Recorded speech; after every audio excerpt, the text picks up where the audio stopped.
Bismillahirrohmanirrohim. Assalamualaikum warahmatullahi wabarakatuh.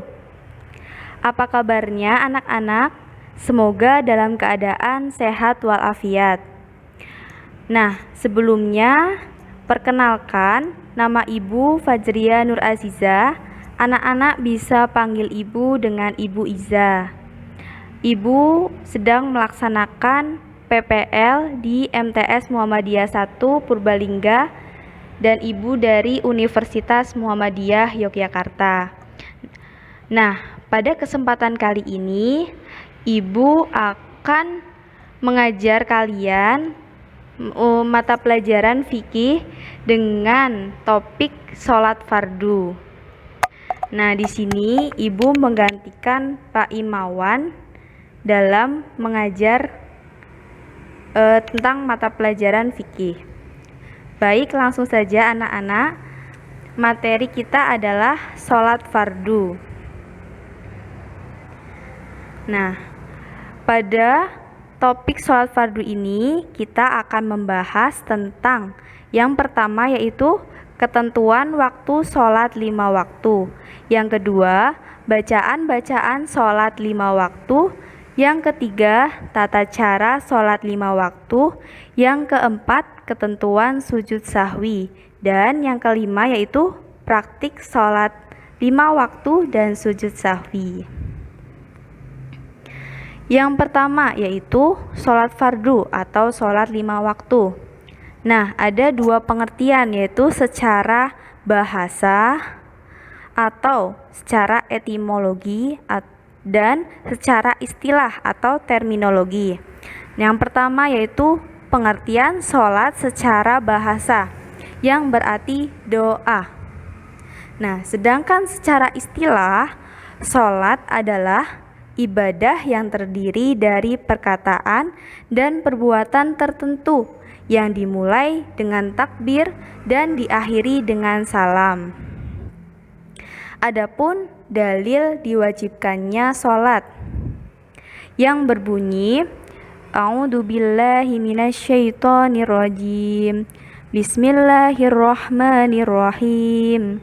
Wa aqimus sholata wa atuz zakata warka'u ma'ar raki'in. Yang artinya, dan dirikanlah sholat dan bayarkanlah zakat dan ruku'lah bersama orang-orang yang ruku'. Nah, dalil diwajibkannya sholat ini terdapat dalam surat Al-Baqarah ayat 43. Nah, selanjutnya dalam sholat fardu itu terdapat syarat sholat. Ada syarat sah dan syarat wajib. Yang pertama yaitu syarat sah sholat. Yang pertama,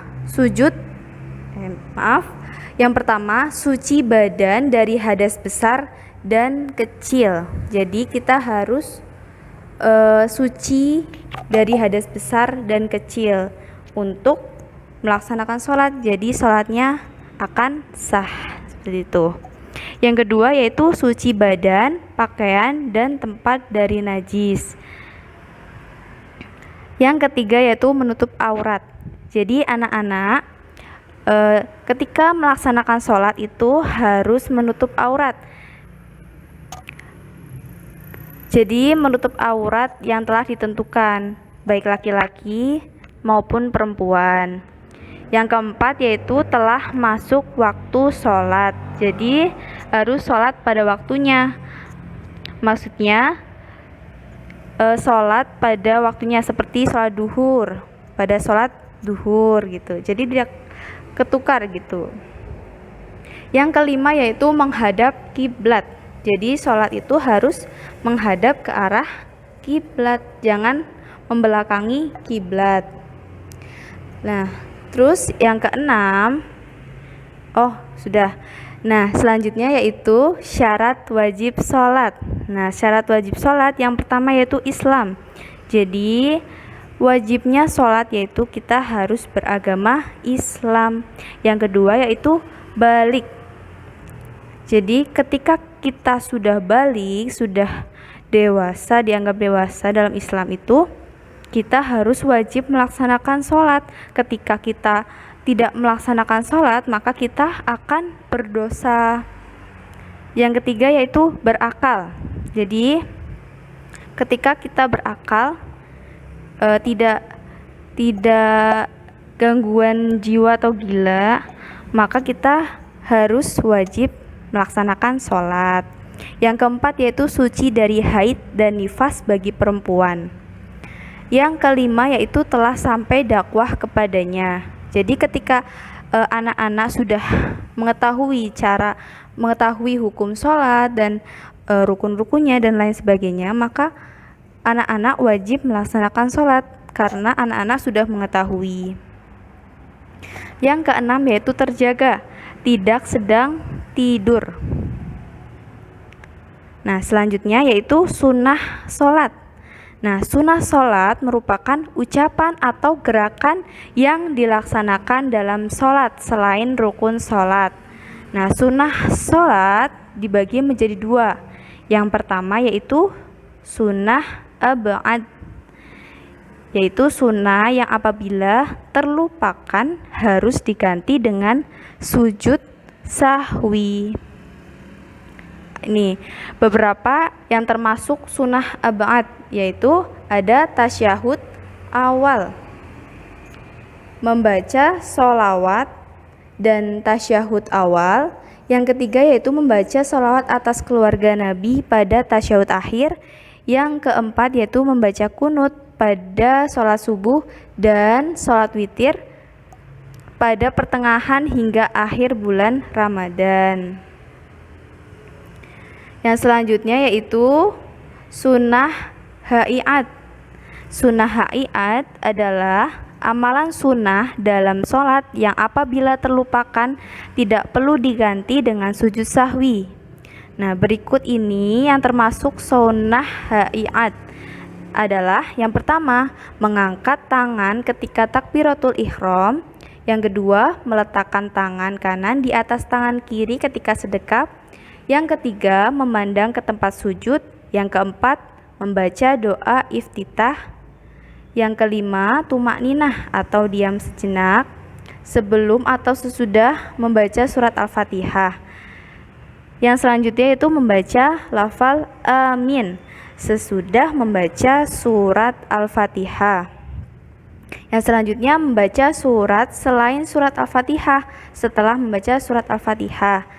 Yang selanjutnya memperhatikan atau mendengarkan bacaan imam bagi makmum. Lalu mengeraskan suara pada 2 rakaat pertama sholat maghrib, isya, dan subuh. Lalu membaca takbir intikal setiap ganti gerakan kecuali ketika berdiri dari ruku. Dan yang terakhir ini ada sunnah hai'at, yaitu yang membaca ketika i'tidal.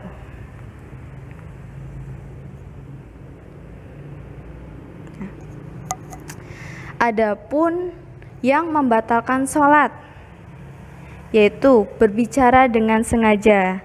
Jadi ketika dalam melaksanakan sholat anak-anak berbicara dengan sengaja, maka itu membatalkan sholat. Yang kedua yaitu bergerak dengan banyak. Nah, bergerak dengan banyak itu jika bergerak lebih dari 3 kali atau 3 kali gerakan, itu maka dapat membatalkan sholat. Nah, selanjutnya itu berhadas, baik hadas kecil maupun hadas besar. Selanjutnya meninggalkan salah satu rukun sholat dengan sengaja. Jadi ketika anak-anak meninggalkan salah satu rukun sholat dengan sengaja, maka sholat yang kita laksanakan itu akan batal. Lalu terbukanya aurat. Selanjutnya merubah niat. Nah, terus membelakangi kiblat, makan dan minum, tertawa dan murtad. Nah, berikut ini semuanya adalah hal-hal yang membatalkan sholat. Selanjutnya rukun sholat. Rukun sholat yang pertama yaitu niat. Jadi sebelum kita melaksanakan sholat kita harus berniat lebih dahulu. Berniat dapat dilakukan di dalam hati. Yang kedua yaitu berdiri. Yang ketiga yaitu takbiratul ihram. Yang keempat membaca surat Al-Fatihah. Yang kelima ruku dan tumak ninah. Yang keenam i'tidal dengan tumak ninah. Yang ketujuh sujud 2 kali dengan tumak ninah. Yang kedelapan duduk antara 2 sujud dengan tumak ninah. Yang kesembilan duduk untuk tasyahud pertama. Yang kesepuluh membaca tasyahud akhir. Yang ke-11 membaca sholawat atas Nabi. Yang ke-12 mengucapkan salam yang pertama. Nah, untuk yang terakhir yaitu tertib. Jadi kita harus urut dalam melaksanakan sholat. Nah, selanjutnya yaitu bacaan-bacaan sholat 5 waktu. Yang pertama yaitu takbir. Bacaan takbir yaitu Allahu Akbar. Yang kedua yaitu doa iftitah. Nah, ini terdapat doa iftitah, terdapat 2. Nah, anak-anak bisa pilih salah satu dari keduanya itu. Nah, ibu akan bacakan doa iftitah salah satu. Allahumma ba'id baini wa baina khotoyaya kama ba'adta bainal masyriqi wal maghrib. Allahumma nakkini minal khotoya kama yunaqqas thawbul abyadu minad danas. Allahumma ghsil khotoyaya bil ma'i wassalji wal barod. Nah, selanjutnya membaca surat Al-Fatihah. Yang keempat yaitu bacaan surat-surat dalam Al-Quran.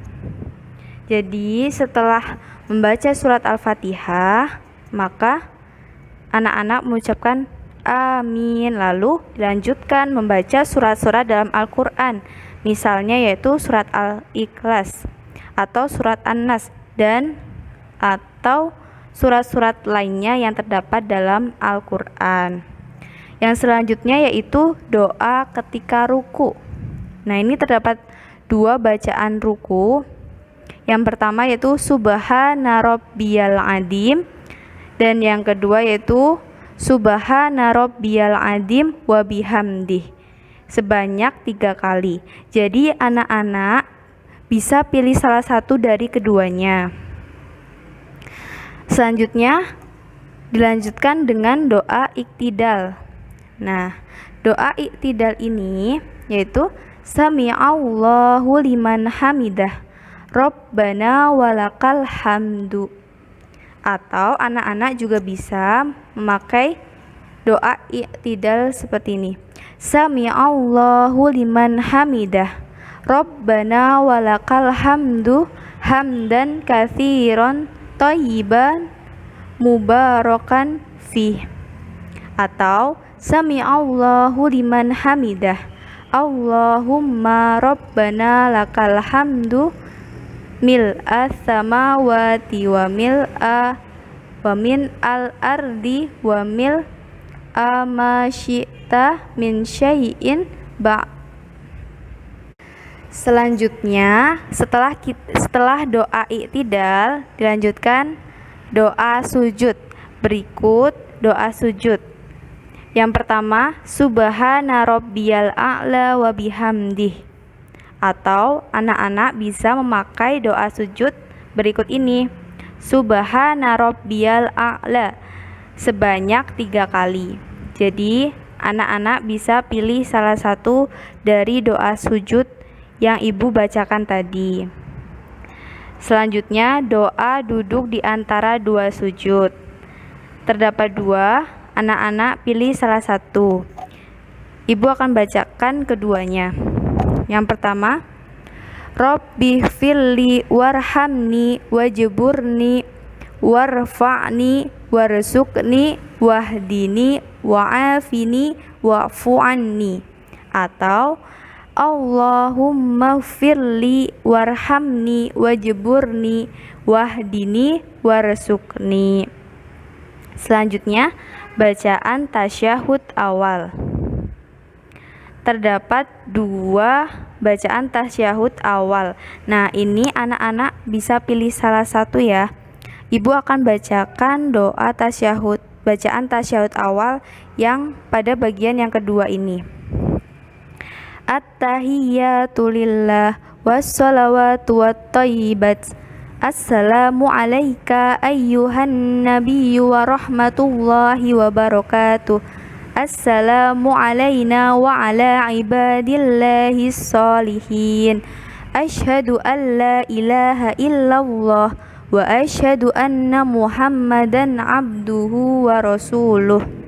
Nah, seperti itu. Anak-anak bisa pilih salah satu dari kedua contoh di atas, contoh tersebut. Selanjutnya, bacaan tasyahud akhir. Nah, ketika duduk tasyahud akhir, kita membaca doa tahiyat awal yang dibaca sebelumnya, lalu dilanjutkan dengan membaca Allahumma sholli ala Muhammad wa ala ali Muhammad kama shallaita ala Ibrahim wa ala ali Ibrahim wa barik ala Muhammad kama barakta ala Ibrahim wa ala ali Ibrahim fil alamina innaka hamidum majid. Nah, setelah doa-doa, setelah tasyahud akhir, lalu doa-doa setelah membaca tasyahud akhir dan sholawat.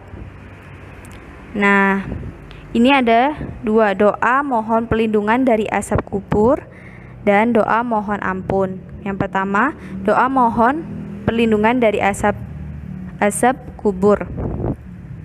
Allahumma inni a'udzubika min adabil qabri wa min adabin nar wa min fitnatil mahya wal mamati wa min fitnatil masihid dajjal.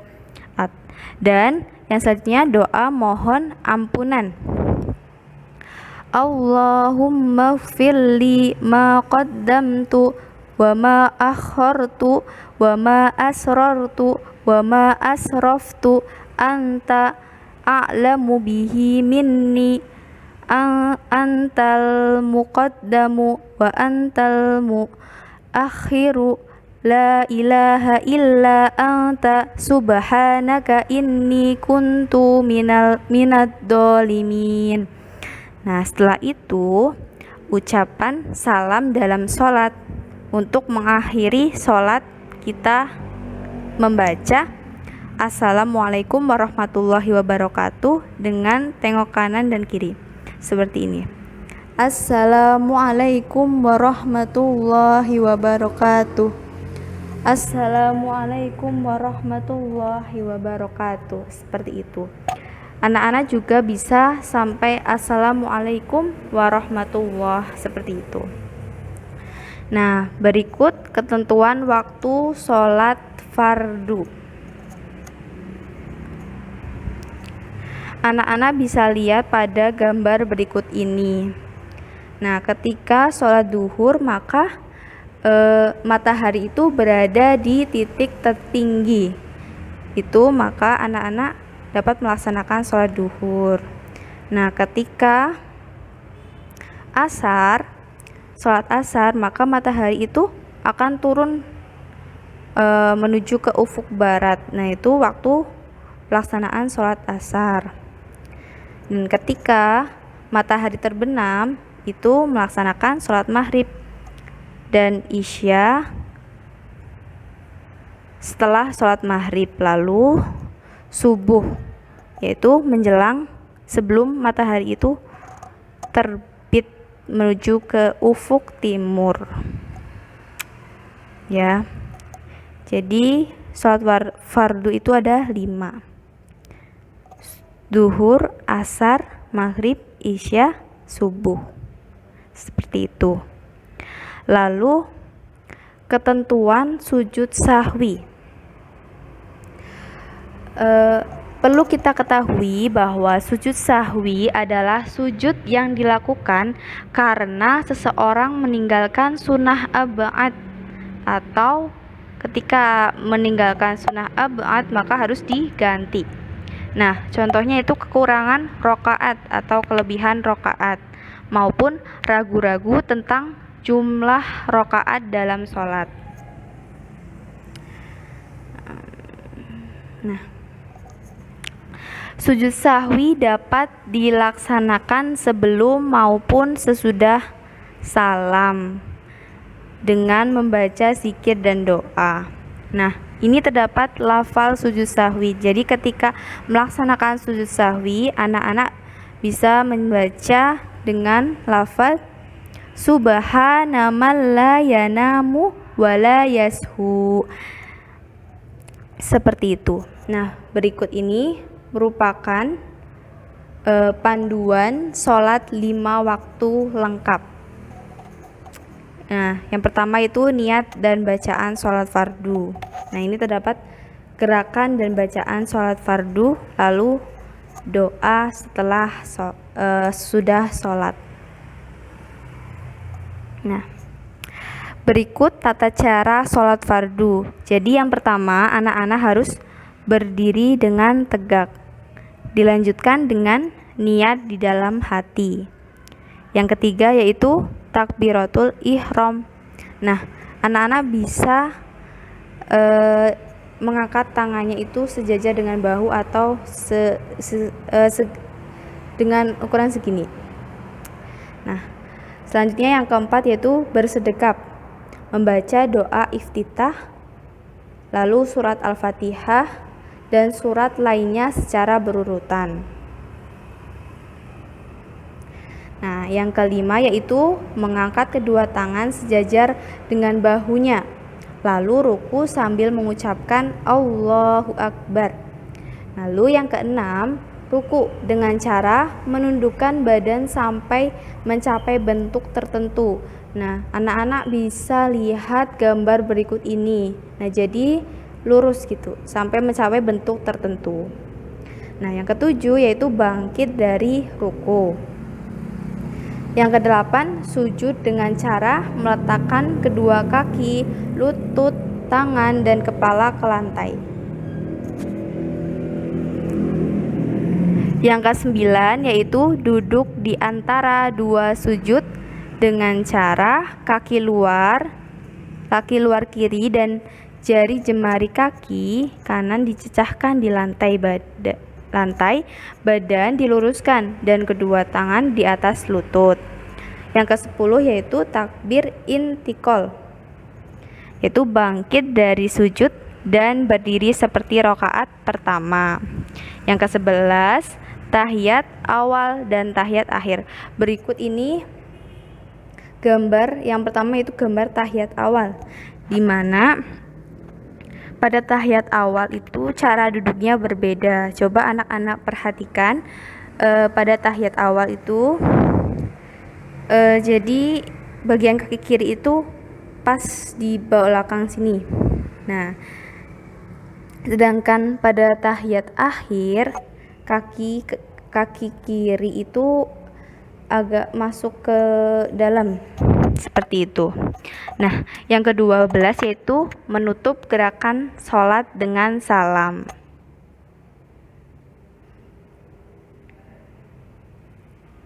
Nah, selanjutnya yaitu tata cara sujud sahwi.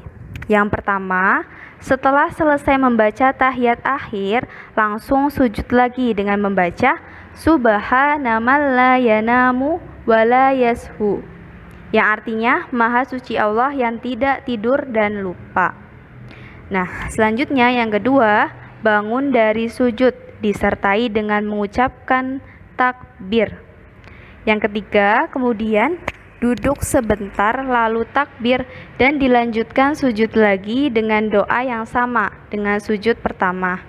Yang keempat yaitu duduk kembali dan diakhiri dengan salam. Nah, anak-anak, berikut tadi penjelasan mengenai sholat fardu dan sedikit tata cara sujud sahwi dan pengertiannya. Nah, alhamdulillah pada kesempatan kali ini kita sudah mempelajari tentang fikih pada bab sholat fardu. Semoga apa yang kita pelajari dapat bermanfaat bagi kita semua. Dan jangan lupa anak-anak untuk mempraktekkan dalam kehidupan sehari-hari. Jangan lupa untuk melaksanakan sholat fardu, karena sholat fardu merupakan kewajiban kita sebagai seorang muslim, ya. Jadi jangan pernah meninggalkan sholat fardu, ya. Sekian pembelajaran kali ini. Apabila ada kurangnya mohon maaf, karena kelebihan datangnya dari Allah. Ya, cukup sekian dari Ibu. Wassalamualaikum warahmatullahi wabarakatuh.